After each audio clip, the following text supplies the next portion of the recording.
Hello बच्चों, आज मैं आपको क्लास 10th के जिसके सब्जेक्ट है मैथमेटिक्स इसकी वर्कशीट नंबर 84 समझाऊंगी जिसकी डेट है मेरे पास 10th फरवरी 2021। आज की वर्कशीट में हम चैप्टर नंबर 4 की रिवीजन स्टार्ट करेंगे क्वाड्रेटिक इक्वेशंस की। ठीक है, तो ये फर्स्ट रिवीजन है इस चैप्टर की। चलिए एक बार जल्दी से चैप्टर को देख लेते हैं क्या है, फिर क्वेश्चंस करेंगे। देखो, क्वाड्रेटिक पॉलिनोमियल आप सभी को पता है कि हम उसको किस फॉर्म में लिख सकते हैं, A X square plus B X plus C. इसके साथ एक कंडीशन लगी होती है कि ए जो है वो कभी भी जीरो नहीं होना चाहिए, है ना। तो ये हमारी क्वाड्रेटिक पॉलिनोमियल होती है। अब अगर हम बात करें डिग्री ऑफ क्वाड्रेटिक पॉलिनोमियल की, तो वो हमेशा 2 होती है। डिग्री का मतलब होता है जो हाईएस्ट पावर है, तो इसमें हाईएस्ट पावर यहाँ पर 2 ही है, तो वो 2 ही रहेगी। ठीक है, उसके बाद अगर हम बात करें यहाँ पर क्वाड्रेटिक इक्वेशन की, तो देखो ये पॉलिनोमियल है और ये इक्वेशन है, एक ही बात है, A X square plus B X plus C बस इजिकल टू में जीरो आ जाएगा यहाँ। तो अगर मैं इससे दिखाऊंगी, एक मिनट, रेड पेन ही है ना यहाँ पर, तो इसको चेंज कर लेते हैं पेन को, एक सेकेंड रुको। देखो, यहाँ पर इक्वेशन लिखा है, यहाँ पर पॉलिनोमियल लिखा है, दोनों में इतना फर्क है, जब भी वो इक्वेशन की बात करेगा ना तो बस उसको जीरो के इक्वल रख देंगे। तो ये मेरी इक्वेशन बन गई है। जब तक ये जीरो के इक्वल नहीं था तो ये मेरी क्या थी, पॉलिनोमियल थी। ठीक है, उसके बाद आता है nature of quadratic, nature of roots of quadratic equation. अब जो आपने ये इक्वेशन बनाई है, इसके जो रूट्स होते हैं तो उनका नेचर कैसा होता है। ठीक है, तो कई तरीके के होते हैं, जैसे यहाँ लिखा हुआ है नेचर ऑफ रूट्स। पहला अगर मैं देखूं तो डी, सबसे पहली बात ये डी क्या है, डी होता है डिस्क्रिमिनेंट, मतलब d is equal to b square minus 4ac, ये इसका फॉर्मूला है और इस डी को हम क्या बोलते हैं, डिस्क्रिमिनेंट बोलते हैं। ठीक है, ये सॉल्व करने का तरीका है कि क्वाड्रेटिक इक्वेशन को हम कैसे सॉल्व कर सकते हैं। ठीक है, अब वही डी की बात, अगर ये बी स्क्वायर माइनस 4ac जो है मेरा जीरो से बड़ा आया, मतलब कि पॉजिटिव आएगा, जीरो से बड़ा आएगा तो, क्योंकि जीरो से बड़े सारे नंबर पॉजिटिव होते हैं, तो जीरो से बड़ा आया तो जो मेरे रूट्स होंगे ना वो रियल होंगे और डिस्टिंक्ट होंगे, रियल एंड डिस्टिंक्ट। लेकिन अगर मेरा बी स्क्वायर माइनस 4ac की वैल्यू जो है वो जीरो के बराबर आई, इसका मतलब डी जो है वो मेरा जीरो आया, तो जो मेरे रूट्स होंगे ना वो रियल और इक्वल होंगे। देखो यहाँ भी रियल है, लेकिन यहाँ रियल एंड डिस्टिंक्ट है, मतलब अलग अलग होंगे। अगर जीरो के इक्वल आए तो रियल भी होंगे और इक्वल भी होंगे। लेकिन अगर मेरा B square minus 4ac zero से छोटा आया, मतलब कि नेगेटिव में आया मेरा डी, तो जो मेरे रूट्स है ना वो रियल नहीं होंगे। ठीक है, अब जो ये रियल रूट्स हम बार बार बात कर रहे हैं इसकी, ये है क्या, जो रियल रूट्स होते हैं ना वो रैशनल भी हो सकते हैं और इरेशनल भी हो सकते हैं। रैशनल मतलब जिनको हम पी अपॉन क्यू की फॉर्म में लिख सकते हैं, और इरेशनल मतलब जिनको हम पी अपॉन क्यू की फॉर्म में नहीं लिख सकते। ज्यादातर रूट वाले जैसे √2, √5 ये ऐसे भी आ सकते हैं। ठीक है, चलिए अब यहाँ पर आपको बता रखा है method of solving quadratic equation. तो दो या तीन तरीके से हम सॉल्व कर सकते हैं। जैसे कि अगर मैं पहले बात करूं बाय फैक्टराइजेशन, फैक्टराइजेशन में हम दो तरीके से एक क्वाड्रेटिक इक्वेशन को सॉल्व कर सकते हैं, आइडेंटिटीज का यूज करके और स्प्लिटिंग द मिडल टर्म करके। ये दोनों मेथड्स आप ना 9th क्लास में भी करके आए हो, चैप्टर नंबर 2 में मिडल टर्म स्प्लिट करना सीखा था वहां, और आइडेंटिटीज को यूज करके हमने फैक्टराइज करना भी सीखा था ना। उसके बाद दूसरा कह रहा है बाय यूजिंग क्वाड्रेटिक फॉर्मूला। अब इन्होंने क्वाड्रेटिक फॉर्मूला यहाँ पर दे दिया क्वाड्रेटिक इक्वेशन को सॉल्व करने के लिए। तो वो फॉर्मूला मेरे पास क्या होता है, एक्स की वैल्यू निकालते हैं जब भी हम इक्वेशन को सॉल्व करते हैं, तो x is equal to minus b, देखो मैं यहाँ लिख देती हूँ, minus b plus minus under root b square minus 4ac upon में 2a।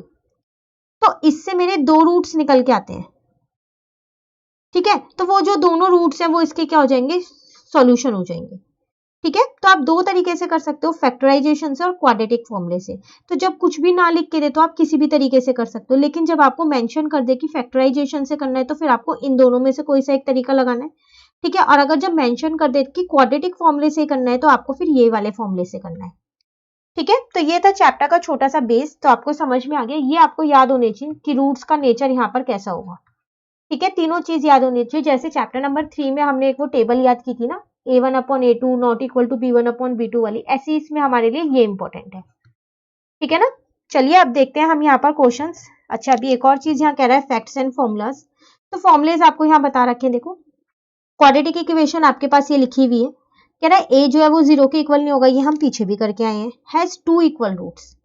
तो जो अल्फा आएगा, a जो आएगा ये आ जाएगा माइनस बी प्लस ब्रैकेट में b square minus 4ac upon में 2a। अब बीटा जो आएगा वो ये आ जाएगा, ये कुछ भी नहीं है, वो जो अभी हम पीछे फॉर्मूला करके आए हैं ना क्वाड्रेटिक वाला, ये वही बता रखा है। बाकी हम जब क्वेश्चन से करेंगे तो मैं आपको और अच्छे से ये बता दूंगी, ठीक है। तो अगर d 0 से बड़ा होगा, 0 के बराबर होगा, 0 से छोटा होगा, तो रूट्स कैसे कैसे होंगे वो आपको यहाँ पर सारे बता रखे हैं। तो हम इसे एक ही फॉर्मूले से सॉल्व करेंगे, उसी में ही सारे देख लेंगे, ठीक है। चलिए यहाँ पर अब हम शुरू करते हैं अपने दो प्रैक्टिस का क्वेश्चन।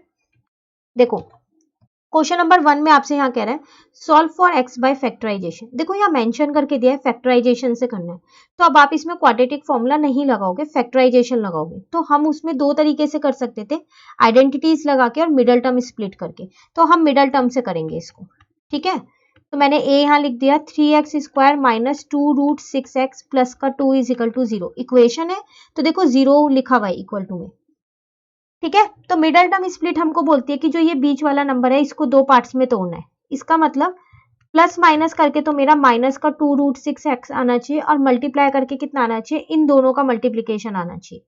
तो 3 2 जा 6, 6x स्क्वायर आना चाहिए। तो ऐसे कौन से इसके फैक्टर्स में लूं दो, तो हम ये ले सकते हैं, देखो -√6x और -√6x, ये प्लस का 2 ऐसे ही, ये 0 ऐसे ही ले सकते हैं ना। क्यों, √6 और √6 इनके आगे कुछ नहीं है, तो मैं 1 ले सकती हूँ यहाँ। तो माइनस माइनस प्लस हो जाएगा तो 2√6 हो जाएगा। और जब हम मल्टीप्लाई करेंगे तो देखो यहाँ √6 को √6 से मल्टीप्लाई करेंगे तो 6 आएगा, और x को x से मल्टीप्लाई करेंगे तो x स्क्वायर आ जाएगा। और यही मुझे मल्टीप्लीकेशन पे चाहिए था, ठीक है ना।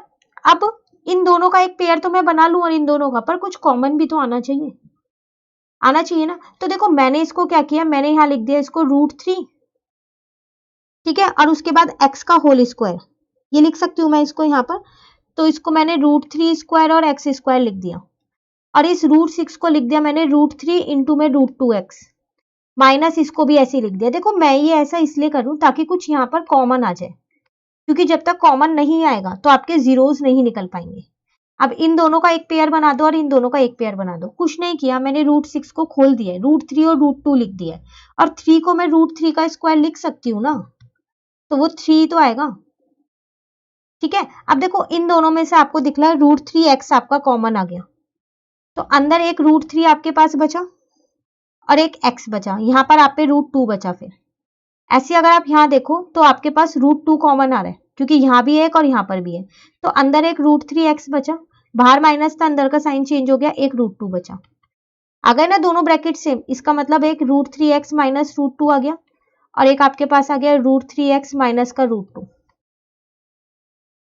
ठीक है। अब इनको इजिकल टू में 0 चल रहा है, दोनों को 0 के इक्वल लगते हैं, तो इसको भी 0 के इक्वल रख दिया, √3x माइनस √2 इसको भी 0 के इक्वल रख दिया। तो यहां से मेरे पास √3x इज इक्वल टू √2, तो x की वैल्यू कितनी आ गई मेरी, √2 अपॉन में √3। आप चाहो तो इसको ऐसे भी लिख सकते हो, 2 अपॉन में √3 का होल स्क्वायर, होल रूट, ठीक है। ऐसे ही मैं इसको भी कर देती हूँ यहाँ पर, तो इसको भी यही सेम ही आएगा क्योंकि दोनों सेम ही थे मेरे पास। तो x यहाँ पर कितना आ जाएगा, √2 अपॉन में √3, तो x कितना आ गया मेरा, 2 अपॉन में 3 का होल रूट। तो ये आ गए मेरे फर्स्ट के solve for x by factorisation method से। चलिए इसका सेकंड पार्ट भी देखते हैं यहाँ पर। तो यहाँ पर आपसे कह रहा है 2x स्क्वायर माइनस का ax plus ax square is equal to 0। तो देखो जब हम इससे सॉल्व करेंगे ना तो ये सॉल्व नहीं हो पाएगा। क्यों, क्योंकि यहाँ पर माइनस और यहाँ प्लस है, तो कोई से भी दो नंबर मेरे इसके मिडल टर्म स्प्लिट से नहीं आ रहे, ठीक है। तो इस क्वेश्चन में यहाँ पर करेक्शन है, यहाँ पर प्लस आएगा और यहाँ पर माइनस आएगा। आप चाहो तो एक बार करके देखना, आपके भी आंसर्स नहीं निकल रहे होंगे। तो मैं अभी यहाँ पर इसको सही कर रही हूँ, ठीक है ना। तो आप इसको क्वेश्चन में सही कर लीजिएगा। तो ये प्लस है, ये माइनस है, आप निकल जाएंगे। तो आपको प्लस माइनस करके क्या चाहिए, ax, और मल्टीप्लाई करके चाहिए 2a स्क्वायर और x स्क्वायर, यही चाहिए। तो फिर ऐसा करते हैं, इस तरीके से इसको तोड़ दें। तो इसको ये लिख दूं मैं 2ax माइनस का ax। देखो 2 में से 1 जाएगा तो 1 ही बचेगा, और मल्टीप्लाई करेंगे तो जो चाहिए वो भी आ रहा है। तो अब इन दोनों का एक पेयर बना लिया, इन दोनों का एक पेयर। यहाँ से मेरे पास 2x कॉमन आ रहा है, तो यहाँ पर मेरे पास बचा x प्लस का a बचा, और यहाँ से मेरे पास a कॉमन आ रहा है, तो यहाँ भी x प्लस a बचा। बाहर माइनस है तो इस वाले ब्रैकेट का अंदर साइन चेंज हो गया, तो 2x माइनस a और x plus a is equal to में ये 0 आ गया। अब एक बार 2x माइनस a को 0 के इक्वल रख दो, और एक बार x प्लस a को 0 के इक्वल रख दो, ठीक है। तो यहाँ से आपके पास x की वैल्यू कितनी आ जाएगी, तो वो आ जाएगी आपके पास a/2 और यहाँ से x की वैल्यू आ जाएगी आपके पास माइनस है और आपको सिर्फ वैल्यूज ही निकालनी है। ठीक है, चलिए क्वेश्चन नंबर 2 देखते हैं। देखो क्वेश्चन आपके पास यहाँ पर है, find the value of k for which the quadratic equation has equal root. आपको क्या करना है, इस k की वैल्यू निकालनी है। जो ये आपको इक्वेशन दे रखी है x² minus k x plus 4 is equal to 0, इसके जो रूट्स है ना वो इक्वल है। तो अब अगर आप यहाँ पीछे देखो तो इक्वल रूट्स वाला हमारे पास जब होता था तो d जो है वो हमारा 0 के इक्वल होता था ना। तो चलिए वही चीज हम यहाँ पर करते हैं। सबसे पहली बात मैंने यहाँ पर a लिख लिया 1 है, b लिख लिया माइनस के है और c लिख लिया 4 है। ठीक है, तो d इज इक्वल टू होता है b² माइनस 4ac। d तो मेरा 0 होगा, क्यों? क्योंकि मेरे पास इक्वल रूट्स हैं। b की जगह मैंने माइनस के का स्क्वायर लिख दिया, माइनस 4a की जगह 1 लिख दिया और c की जगह 4 लिख दिया। ठीक है, और यहाँ पर लिख दिया रियल रूट्स हैं, सॉरी इक्वल रूट्स हैं, इसलिए मेरा d जो है वो 0 है। रीजन भी साथ साथ लिख देना आप। इक्वल रूट्स में जो d होता है वो 0 के बराबर होता है। ठीक है ना। अब देखो ये 0 ऐसी है, यहाँ पर आ गया k², यहाँ पर कितना आ जाएगा मेरे पास माइनस का 4 4 जा 16, तो k² इज इक्वल टू 16 आ गया। बस यहाँ से k की वैल्यू निकल गई। तो देखो यहाँ से स्क्वायर हटेगा तो इस पे रूट लग जाएगा, लेकिन प्लस माइनस का लगेगा, तो k की वैल्यू कितनी आ गई, प्लस माइनस का 4 आ गई है। ठीक है, ये था आपके पास क्वेश्चन नंबर 2। चलिए क्वेश्चन नंबर 3 देखते हैं। इसमें क्या कह रहा है हमसे, find the discriminant of the quadratic equation. अब आपको यहाँ डिस्क्रिमिनेंट मतलब कि d निकालना है। डिस्क्रिमिनेंट मतलब d था, तो वही आपको बस यहाँ निकालना है। तो चलिए क्वाड्रेटिक इक्वेशन जो दे रखी है पहले उसको हम लिख लेते हैं। ठीक है, अब d का फॉर्मूला था b² माइनस 4ac, यही था ना। तो पहले वैल्यूज लिख लें। तो a अगर मैं यहाँ पर देखूं तो वो मेरे पास है 3√3, b अगर मैं देखूं यहाँ पर 10 है और अगर c देखूं तो √3 है। ठीक है, तो d मेरे पास होता है यहाँ पर b² माइनस 4ac, तो d ऐसे ही रहने दो। b² मतलब 10 का स्क्वायर माइनस 4, a का मतलब 3√3 और c का मतलब √3। ठीक है ना, तो ये 10 का स्क्वायर 100 आ जाएगा माइनस, अब यहाँ ध्यान से देखो 4 3 जा कितना हो जाएगा 12, √3 इंटू √3 कितना हो जाएगा 3। ठीक है यहाँ तक, तो 100 माइनस 36, तो d की वैल्यू आपके पास कितनी आ गई 64, और आपको यहाँ पर d की वैल्यू ही कैलकुलेट करनी थी। ठीक है ना, चलिए क्वेश्चन नंबर 4 देखते हैं। देखो इस क्वेश्चन में भी थोड़ी सी करेक्शन है, क्योंकि जब मैंने इसको सॉल्व किया ना तो इसके रूट्स बहुत बड़े आ रहे थे, वो पूरा सॉल्व नहीं हो रहा था। ठीक है, तो मैं आपको उसी करेक्शन के साथ ये क्वेश्चन करवा रही हूँ। तो यहाँ पर जो आपने ये लिखा हुआ है ना इसमें प्लस, तो यहाँ पर प्लस नहीं आएगा, यहाँ पर माइनस आएगा। आप एक बार प्लस से करके देखना तो आपको पता चल जाएगा कि हाँ सच में इसमें करेक्शन है ही। रूट्स बहुत बड़े आ रहे हैं यहाँ पर, ये है, तो मैं इसको माइनस से यहाँ पर करवा रही हूँ।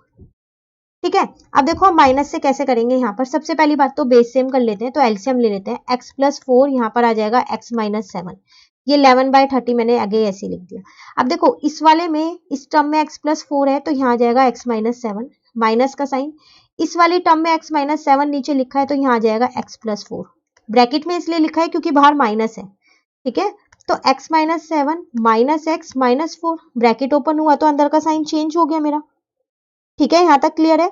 और इसको हम क्या करेंगे, फिलहाल इसको ऐसे ही छोड़ देते हैं अभी, x प्लस 4 और x माइनस 7 को, यहाँ पर आ जाएगा 11/30। ठीक है, अब देखो अगर हम देखें तो ये x से x तो कट गया, तो यहाँ पर आया माइनस 11 में यहाँ पर कितना आ जाएगा x प्लस 4 और x माइनस 7, और यहाँ पर आ जाएगा 11/30। ठीक है ना यहाँ तक। अब देखो इस 11 से इस 11 को भी काट दो, यहाँ 1 बचा तो -1। अब इसे खोल लो, x यहाँ पर है तो पहला नंबर दूसरा ब्रैकेट और दूसरा नंबर लिख के दूसरा ब्रैकेट लिख दिया। ऐसे ही करते हैं, दो नंबर्स को मल्टीप्लाई, यहाँ आ गया 1/30। ठीक है, अब क्या किया हमने, इसको अभी एक और स्टेप बढ़ा देते हैं, तो यहाँ आ जाएगा x² minus 7x plus 4x minus का 28। मैंने मल्टीप्लाई किया इसको इससे और इसको इससे, फिर इसको इससे और इसको इससे। ठीक है, ये 1/30 आपका ऐसे ही चल रहा है। ठीक है, अब देखो यहाँ पर ये -1 ऐसी है, अब यहाँ पर एक्स स्क्वायर माइनस का देखो अगर आप यहाँ पर तो 3x आ रहा है आपके पास, माइनस का 28 इजिकल टू 1/30, क्रॉस मल्टीप्लाई करते हैं तो -30 और इस पूरे को उधर 1 से मल्टीप्लाई करके मैंने यहाँ लिख दिया। तो मेरा एक्स स्क्वायर माइनस का 3x माइनस का 28 प्लस का 30 इज इक्वल टू में 0 आ गया। ठीक है, तो एक्स स्क्वायर माइनस का 3x, अब यहाँ पर अगर आप सॉल्व करोगे तो ये आपके पास आएगा प्लस का 2 इजिकल टू 0। अब ये इक्वेशन बन गई, तो आप मिडल टर्म स्प्लिट से इसको सॉल्व कर सकते हो। तो चलिए अभी इसको हम यहाँ लिख लेते हैं। तो एक्स स्क्वायर माइनस का 3x प्लस 2 इजिकल टू में 0 था, तो प्लस माइनस करने पे आना चाहिए, क्या आना चाहिए आपके पास, माइनस का 3x और मल्टीप्लाई करने पे आना चाहिए आपके पास 2x स्क्वायर। तो ऐसे कौन से दो नंबर हम यहाँ पर लें, तो 2 और 1 ले लेते हैं, क्योंकि 2 1 जा 2 इंटू 1 2 भी हो जाएगा मल्टीप्लाई, अब प्लस माइनस करेंगे तो 3x भी आ जाएगा। तो माइनस का 2x माइनस का 1x प्लस का 2 इज इक्वल टू 0, सही है ना। अब इन दोनों का एक पेयर, इन दोनों का एक पेयर, यहाँ से x कॉमन लिया तो x माइनस 2 आ गया, यहाँ से कुछ कॉमन नहीं आ रहा, 1 ले लेते हैं तो x माइनस 2 आ जाएगा। तो देखो बाहर माइनस है तो ये अंदर का साइन मैंने चेंज कर दिया, तो x माइनस 1 और x minus 2 is equal to 0। तो एक बार हम x माइनस 1 को 0 के इक्वल रखते हैं, एक बार हम x माइनस 2 को 0 के इक्वल रखते हैं। तो एक वैल्यू यहाँ से x की 1 आ गई और यहाँ से x की वैल्यू 2 आ गई। तो देखो मेरा आंसर यहाँ निकल गया, रूट्स निकल गए मेरे। लेकिन अगर मैं प्लस से कर रही थी ना तो मेरे रूट्स यहाँ नहीं निकल रहे थे। ठीक है, तो इस क्वेश्चन में आप ये यहाँ पर करेक्शन कर लीजिएगा। ठीक है ना। चलिए अब आते हैं हम क्वेश्चन नंबर 5 पे। क्वेश्चन 5 है हमारे पास, if minus X is a root of quadratic equation, एक क्वाड्रेटिक इक्वेशन दे रखी है और माइनस एक्स उसका रूट है, एंड द क्वाड्रेटिक इक्वेशन, फिर एक और इक्वेशन दे रखी है आपको, has equal roots, then find the value of K. तो देखो एक इक्वेशन आपको दे रखी है, इसमें कह रहा है -5 इसका रूट है, इसका मतलब पता है आपको क्या है, इसका मतलब आपको ये x की ही वैल्यू दे रखी है, रूट्स x की वैल्यू ही तो आती है, जैसे कि अभी मैंने निकाले। तो अगर मैं ये वाली क्वाड्रेटिक इक्वेशन यहाँ पर लिख दूं तो इतना मुझको पता है कि जो मेरे को x दे रखा है वो -5 दे रखा है, तो x की जहां जहां x है वहां मैंने -5 पुट कर दिया, यही तो करूंगी। ठीक है ना। तो 5 5 जो 25, तो 2 इंटू 25, यहाँ पर आ गया माइनस का 5p, यहाँ आ गया माइनस का 15। ठीक है यहाँ तक, तो ये कितना आ गया आपके पास 50, -15 इज इक्वल्स टू 5p, तो 35 इज इक्वल्स टू 5p। तो अगर आप देखो तो यहाँ से p की वैल्यू निकल गई आपकी 35 अपॉन में 5 कट किया तो p की वैल्यू 7 आ गई। ठीक है ना। अब आपको एक और क्वाड्रेटिक इक्वेशन दे रखी है, वो क्या दे रखी है, p x square plus x, यहाँ प्लस के इज इक्वल टू 0। तो इस इक्वेशन को जरा सही से कर ले, p की वैल्यू 7 रख देते हैं। ठीक है, तो 7 x square plus x plus के इज इक्वल टू 0, तो ये आ जाएगी 7 x square plus 7 x plus के इज इक्वल टू 0। गलती से भी 7 को इस के साथ मल्टीप्लाई मत कीजिएगा, क्योंकि वो इसके साथ मल्टीप्लीकेशन का नहीं है। अब देखो आपसे कह रहा है इस के की वैल्यू निकालो, अगर इसके इक्वल रूट्स है, तो अभी हम करके आए थे जब इक्वल रूट्स होते हैं ना, तो जो मेरा डी होता है वो 0 होता है नहीं होता।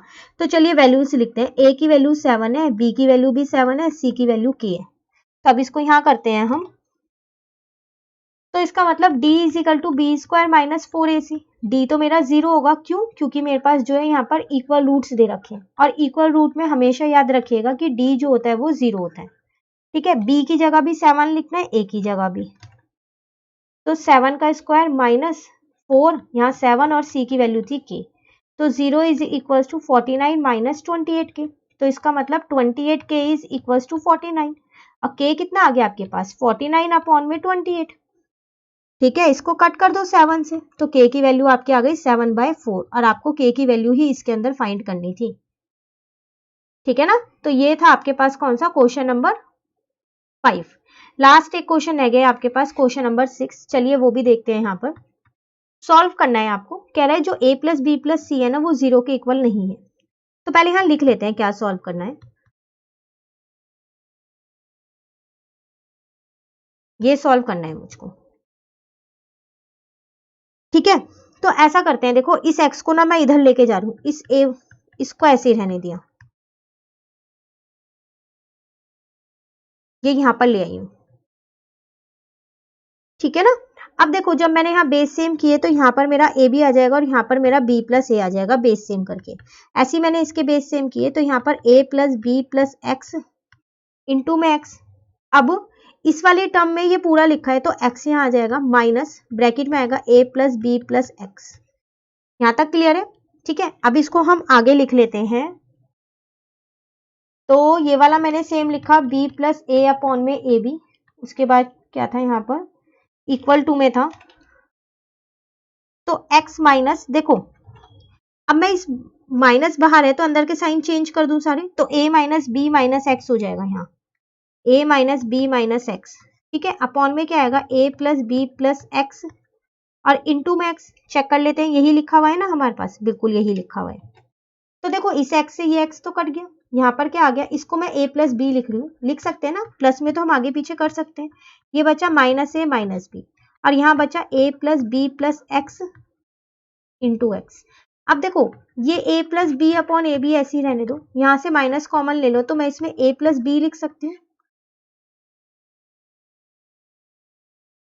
यहाँ तक क्लियर है? अब मैंने पता है क्या किया, यहाँ पर कट कर दिया है। ठीक है, ये तो मेरा यहाँ पर ये कट हो गया था।